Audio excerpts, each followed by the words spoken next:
Professions as you know it today will become meaningless. So many of you will be out of your vocation unless you do something that a damn machine cannot do. You must be equipped with something beyond your intellect. Only then you will be relevant, then artificial intelligence won't disturb you.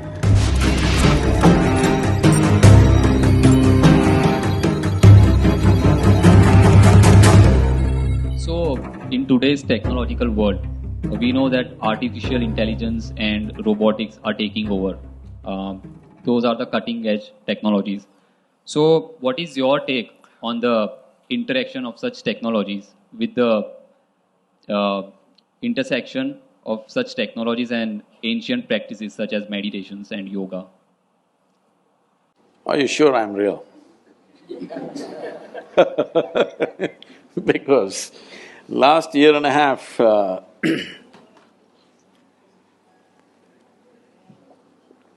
they've been inviting me to speak in all sorts of artificial intelligence conferences in the world.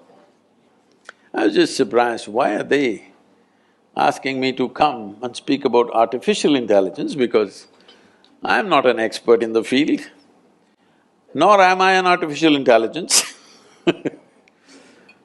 So I asked them in one of the conferences, it was in St. Petersburg, I said, why are you guys inviting me to all these artificial intelligence conferences? I'm a natural intelligence, not an artificial intelligence. They said, the problem is, what are we going to do? We're going to lose our jobs. These are all professors in big universities in MIT and in Harvard and these kind of places. They're asking me, what are we going to do in another 10 years' time? Because everything that we know, everything that was sacred till now, suddenly is going to be there on a little gadget.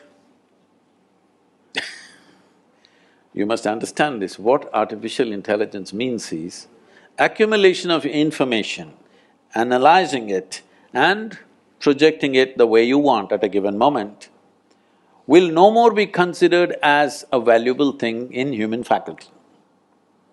Because a simple gadget will do it much better than any human being. Already that Google lady is looking smarter than any of you, isn't it? She looks smarter than me, it's okay, I'm not educated, but you guys she's looking smarter than any of us or no?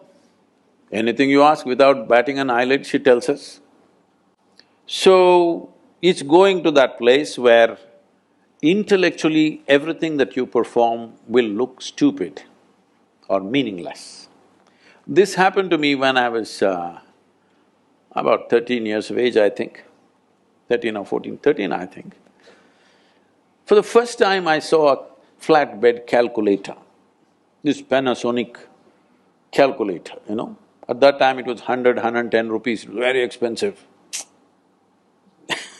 You drink a coffee for more than that today. But 110 rupees, Panasonic, Sony was 125, so we buy the cheaper one, 110 rupees Panasonic. And they show me this, I never bought them. Somebody brought one and they showed me, took, results. Then first thought that came to me is, why the hell am I wasting my life in the mathematics classes? I said, all I need is this, I don't have to go to the math class. Whatever question you ask, took. A 100-rupee thing can tell you why this torture for 10 years, going through this arithmetics and mathematics and all kinds of things. It can even do sin theta, cos theta, whatever nonsense you want. Then only I thought, we must make a big machine which does all this rubbish so that I don't have to go to school. At last, the dream is coming true. In the next 10-15 years, the education as you know it, professions as you know it today will become meaningless, because right now they've created these machines. So once this happens, many things that we are spending years on learning will be meaningless. They're designing something that if a customer comes and says, what kind of house I want, what is my aesthetics, what is my culture, what I like, how it should be, and what's my budget. A machine designs a complete house, 10 different alternatives that you want, including paintings, hangings in the wall, the furniture, the works. Now they're saying in another 5 to 7 years, they're saying it can even print the house and build it. So just imagine the design, guys. So many of you will be out of your occasion unless you do something that a damn machine cannot do. All of you should gear yourself for this now. You must be able to do something beyond your intellect. Human being has many layers of intelligence. Intellect is only a small part of it. Right now, our education system is completely dedicated to intellectual development of the human being, and we think that's the grandest way to live. No, it is not. We can explore that if we have the time.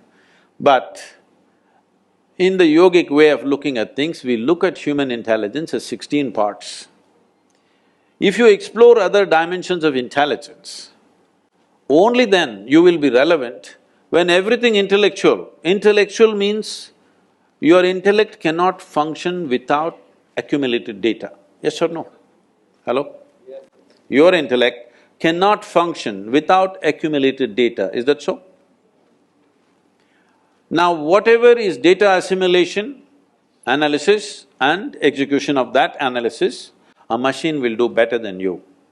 A human being can always make mistakes, can always fudge information, but a machine is clear-cut. It will simply do those things. So everything that you can do intellectually will be meaningless in another 10 to 15 years' time. So you must be equipped with something beyond your intellect.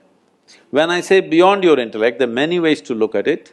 I will make a simplistic example. Simplistic because if we go into more sophisticated examples, we'll have to do a lot of exploration. We don't have that kind of time today. For example, what did you eat for lunch? Maggie. You are on Maggie?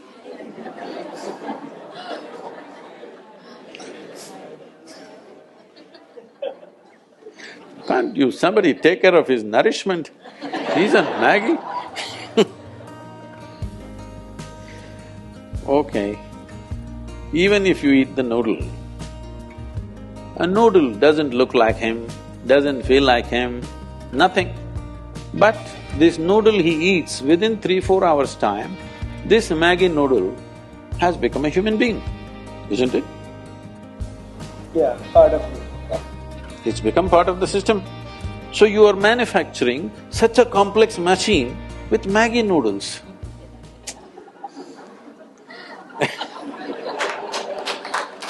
This is like a 3D printer. You put Maggi noodles into it. No, I am not made of Maggi noodles, okay? I eat better than that. But you put a chapati into this becomes a human body. This is the most sophisticated machine on the planet. You're manufacturing this with whatever food that you eat. And the food that you eat is just the soil that you walk upon. Yes or no? And it stands up. Isn't this a 3D printer? Hello? Does that intelligence exist within you or not? Not even in your brain, in your gut? It does. It does. So if only you found conscious access to this dimension of intelligence, you would live magically, isn't it? Then artificial intelligence won't disturb you, you will be very happy because all the menial jobs if the machines do, what a wonderful world. I'm looking forward to that.